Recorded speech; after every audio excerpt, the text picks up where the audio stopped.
Welcome to the Dermatology Studio with Dr. Yusra Ayaz. You know, there's almost nothing more stressful for a new parent than spotting a mysterious rash on their baby's skin. So in this explainer, we're going to cut right through that confusion and give you a clear, simple guide to understanding and treating the most common infant rashes. Seeing an unexpected spot or patch on your baby's perfect skin, it can immediately send your mind racing. And look, that's a totally normal reaction. You are definitely not alone in feeling that little jolt of concern. Well, the good news is that most of these rashes are really common, they're well understood, and they have very clear treatment paths. We're going to walk through the established, evidence-based ways to manage these conditions and bring both your baby and probably you some much-needed relief. Okay, so here's what we're going to cover. We'll start with inflammatory conditions, then we'll move into rashes caused by viruses, bacteria, and fungi. We'll also tackle infestations, and then we'll wrap it all up with some key treatment principles you can always keep in mind. First up, let's talk about inflammatory conditions. You can think of these as situations where the baby's skin is kind of overreacting, which leads to things like redness, scaling, and general irritation. Let's start with some of the most common ones you might see. For Cradle Cap, the approach is super gentle. You use emollients, which are basically these fantastic moisturizers that build a protective barrier to soften up the scales, and then follow up with a special shampoo.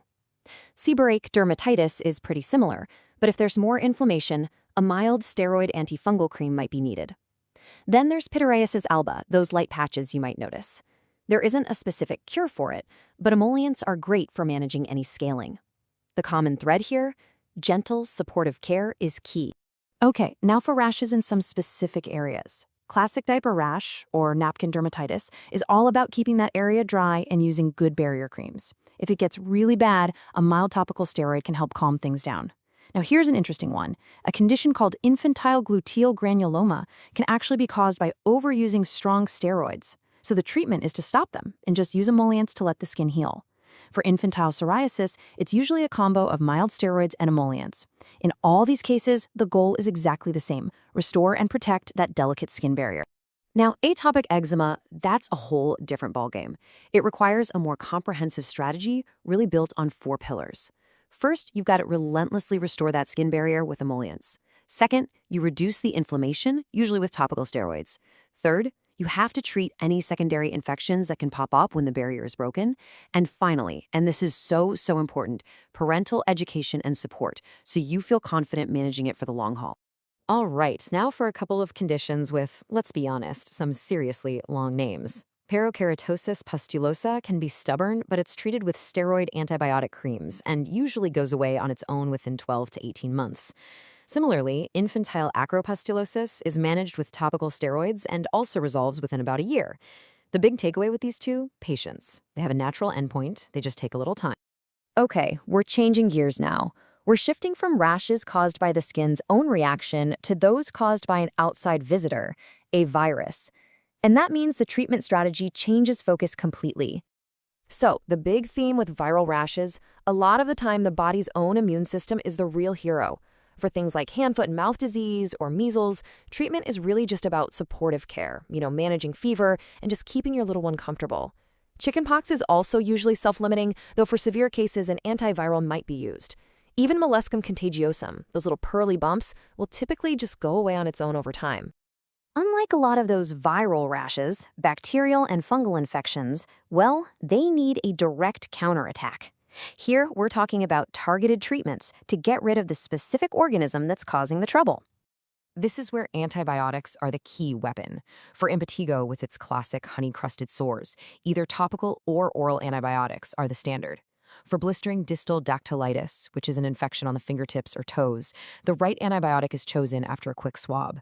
And for perianal dermatitis caused by strep, oral antibiotics usually bring a really rapid response. The approach is pretty consistent. Identify the bacteria and treat it directly. Now, Staphylococcus scalded skin syndrome, or SSS, this one is serious, and it means a trip to the hospital, no question. The treatment is intensive. IV antibiotics to fight the widespread infection, lots and lots of emollients to protect the very fragile skin, careful management of fluids, and really importantly, making sure they have enough pain relief. It's a multi-pronged, hospital-based approach. Shifting over to fungal infections, candidiasis, which is really common in the diaper area, usually clears up with a topical antifungal cream. Ringworm, or tinea, is also treated with a cream. The main exception is if it's on the scalp. If it's on the scalp, an oral medication is needed to get to the root of the problem. And since it's contagious, it's always a good idea to check other family members, just in case. Our next category is a little different. It involves conditions caused not by microbes, but by tiny pests. And the treatment here is all about eradication, not just for the patient, but for their whole environment too. Okay, treating scabies effectively requires a really strict protocol. You can't skip a step. Step 1, and this is absolutely critical, is to treat the patient and all close contacts at the exact same time. This is how you prevent just passing it back and forth. Step 2 is applying a topical permethrin cream from head to toe. Step 3, you repeat that whole application 1 week later. And finally, step 4 is managing the itch, which can actually stick around for a while even after the mites are long gone.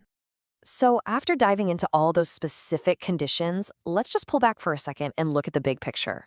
What are the core principles that kind of tie all of these different treatments together? Here are the 5 big takeaways. First, remember that many rashes are self-limiting. They just get better on their own. Second, emollients are your absolute best friend for restoring and protecting the skin barrier.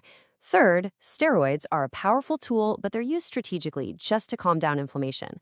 Fourth, antibiotics and antifungals are reserved for confirmed infections. And finally, for infestations, you have to treat the whole circle of contact. At the end of the day, understanding these principles isn't about replacing your doctor's advice. Not at all. It's about transforming you from a worried observer into an informed, empowered partner in your child's care. So the real question is, how will you use this knowledge to ask better questions and work even more effectively with your pediatrician? Thanks so much for joining us. Thanks for watching. Hit like, share, and subscribe to the Dermatology Studio. Ask your skin queries in the comments below.